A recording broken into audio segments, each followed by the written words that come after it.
দাদা, আপনাদের বাংলাদেশের ভিতর দিয়ে আমার ইন্ডিয়া ট্রেন দেওয়ার একটু ব্যবস্থা করে দেন না।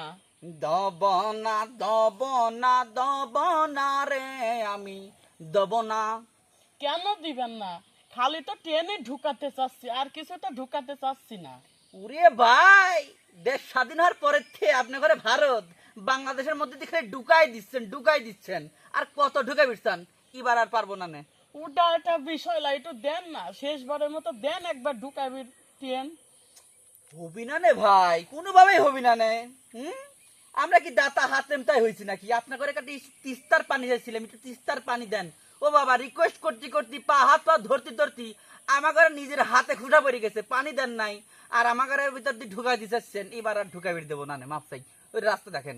ও জল মলার কথা বাদ দেন তো দাদা, একটু দেন না, দেন একটু শেষবারের মতো দেন ট্রেন ঢুকাতি। এত করে ঢুকাইবির করছেন, তাহলে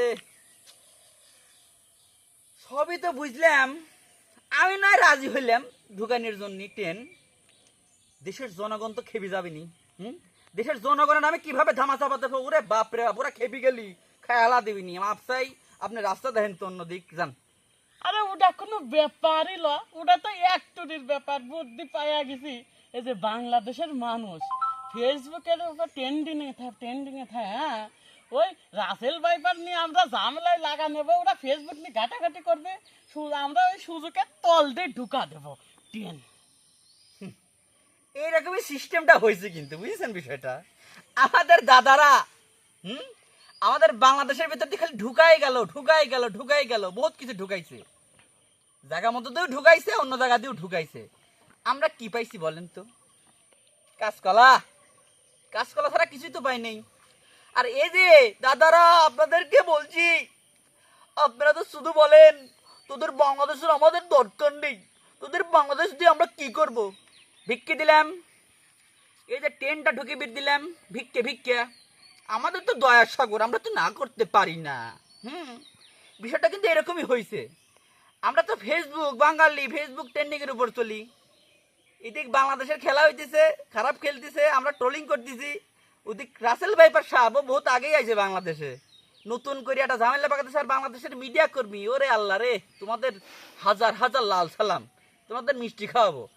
তোমরা তলে তলে টেম্পো চালাচ্ছে, এই দিক মানে ট্রেন ঢুকা দিচ্ছে, আর তোমরা চুপচাপ বসে আইছো। রাসেল ভাইপার সাহেব কোন এলাকায় ধরা পড়ছে, রাসেল ভাই কি করলে কি হয়, ওইটানি ঝামেলায়, মানে ওইটা প্রচার করতেছে, আর তল দিয়ে ঢুকা দিচ্ছে ট্রেন। না বুঝিনি এইসব। হায়রে সোনার বাংলাদেশ, এই দেশ যদি স্বাধীন করার আগে মুক্তিযোদ্ধারা জানতো যে এইরকম কাহিনী হবি, ওরা উঠে আসি, মানে ওরা কি, আমি কি করবো, আমি কিছু বলার নাই, কারণ আমি কিছু বলি তো কট খেয়ে যাবো। একজন সাধারণ নাগরিক হিসেবে, বাংলাদেশের নাগরিক হিসেবে আমাদের কথা বলার অধিকার থাকতেও আমরা কথা বলতে পারবো না। কলিকট